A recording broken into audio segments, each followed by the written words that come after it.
자, 여러분 오늘은 좀 특별한 시간을 가져볼게요. 바로 AI에게 여러가지 경제 또 주식에 대한 질문을 해보겠습니다. AI를 잘 사용하려면 질문을 잘 해야 된다고 하더라고요. 그래서 그동안 궁금했던 점을 한번 질문해보도록 해볼게요.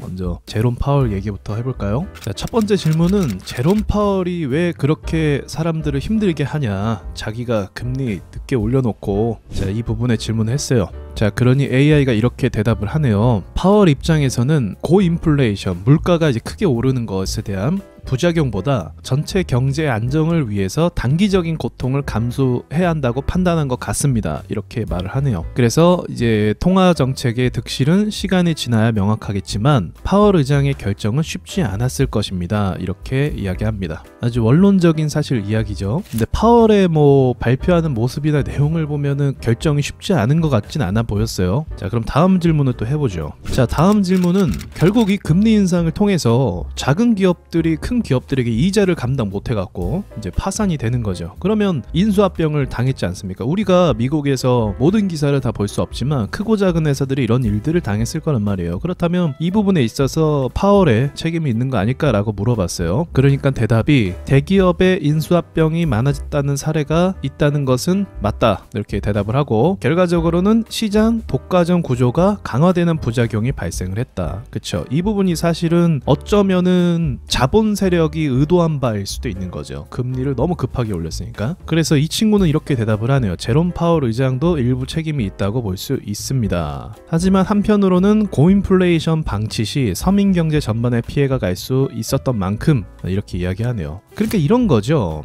항상 그래. 서민들을 핑계대면서 지네가 원하는 대로 어떤 정책을 펼쳐 나가는 거예요. 서민들을 위한 거다, 서민들을 위한 거다. 근데 사실 정치라는 것이 서민들을 위한 것이 아니라 본인들의 이득을 위한 것이 대부분이죠. 그러니까 서민들을 앞에 내세워서 자신들의 이득을 얼마든지 취할 수 있는 게 정치거든요. 그래서 AI는 중립적으로 좀 이야기를 하는 것 같네요. 다음 질문 한번 해볼게요. 재밌네요. 자, 다음은 이런 질문을 해봤어요. 비트코인이 달러를 대체할 수 있을까? AI의 대답은 법정화폐를 완전히 대체하기는 어려울 것으로 보인다. 그 이유는 다음과 같다. 일단 변동성이 너무 심하다. 그쵸? 화폐의 기능으로서 갑자기 내일 이게 10% 오르고 이러면 안 되잖아요. 고정적이어야 되지. 그 변동성의 폭이 아주 작아야 되지. 그러면 안 되니까 비트코인 이런 부분에서 이제 부족하다라고 얘기하고 있고요. 그리고 아직까지는 경제에서 비트코인의 사용 범위가 제한적이다. 그래서 개인들이 여전히 법정 화폐를 사용하고 있다. 다음은 비트코인을 정부가 통제할 수단이 없다. 이렇게 얘기하고 있고, 통화량을 조정하거나 그런 부분에 대해서 미흡하다는 거죠. 또 에너지를 과다하게 소모한다. 이게 비트코인 채굴이라는 게 블록체인 기술이라고 하죠. 서로 복사를 방지하기 위해서 계속 감시하는 그런 걸로 알고 있는데, 그러기 위해선 계속적으로 뭔가 돌아가야 되죠. 그래서 채굴이라고 하는데, 이 막대한 에너지 전력 소모를 장기적으로 계속 유지할 수 있냐. 좀 합리적인 대답을 한 것 같아요. 제가 이거를 다른 AI 프로그램에 물어봤는데 비트코인이 달러가 붕괴되면 대체할 가능성이 있다. 그렇게 얘기했거든요. 그러니까 의견이 좀 다른 거죠. 자, 마지막으로 이런 질문을 볼게요. 주식 급등주 공략하는 방법 알려줘. 자, 아주 적나라한 질문이죠. 답을 줬어요. 기본적인 분석을 해라. 급등 이유를 체크하고 이게 지속성이 있을지를 점검해라. 주가가 과열되지 않았는지를 확인해라. 자, 이 기술적 분석, 차트 패턴과 거래량 지지저항선을 활용해서 단기 방향성을 가늠해라. 급등 이후 조정 시 반등 여력이 있는지 점검해라. 자, 분할 매수, 일부만 먼저 매수하고 상황을 지켜본 뒤 추가 매수를 결정해라. 그리고 분산 투자 나왔어요. 주식에선 분산 투자라는 게 없죠. 자, 손절매 원칙, 사전에 손절할 기준을 설정하고 지나친 과열 조짐이 보이면 과감히 매도할 것을 고려한다. 이게 나름 원론적인 대답을 주긴 했네요. 근데 별로 도움은 안 되지만 그래도 많은 사람들이 이야기하는 그 범위에 있는 것들이긴 하네요. 자, 이왕 질문한 김에 이런 것도 질문해봤어요. 투자 단타를 위해서 보조지표 추천해달라. 좀 이게 AI는 질문을 잘해야 된다고 하더라고요. 그러니까 이런 게 나오네요. 이동평균선, 스토캐스틱, RSI, MACD 지표, 볼린저 밴드 이렇게 나오네요. 자, 그럼 마지막으로 조금만 더 구체적으로 하나 더 볼린저 밴드를 활용한 매매법을 구체적으로 알려줘 이렇게 물어봤어요. 그러니까 1번 역추세 매매 전략. 이거는 밴드 상단을 돌파할 때 매도. 그러니까 볼린저 밴드가 이렇게 있죠. 이렇게 있는데 여기 상단을 돌파하면 매도. 그리고 볼린저 밴드가 밑에 선도 있죠. 여기 하향선을 아래로 돌파할 때 매수. 이렇게 전략을 짜는 거.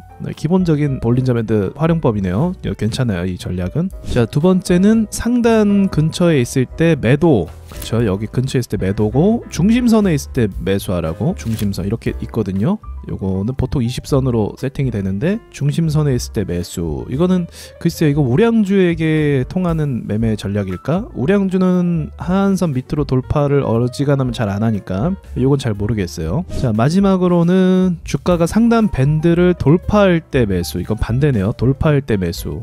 이번엔 반대로 밑으로 하향 돌파하면 매도.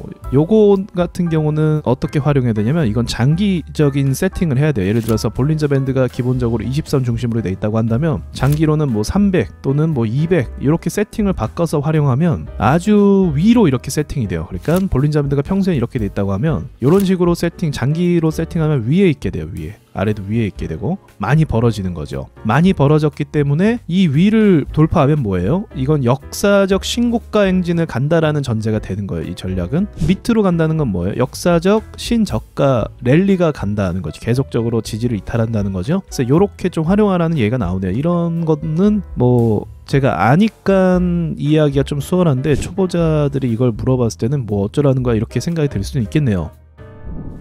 결과적으로 오늘 그냥 재미로 AI에 대해서 궁금한 점을 몇 개 질문을 했는데 도움이 될 만한 것도 있는 것 같아요. 그래서 여러분도 기본적인 상식 범위 안에서는 활용을 해도 충분히 괜찮을 것 같습니다. 경제 용어라든지 아니면 이런 구체적인 것들도 해서 참고를 얻으면 좋을 것 같아요. 근데 말씀을 같이 나눴지만 원론적인 이야기에서 벗어나지는 않네요. 뭐 그게 당연한 거겠죠. 자, 여기까지 말씀드리고 마치겠습니다.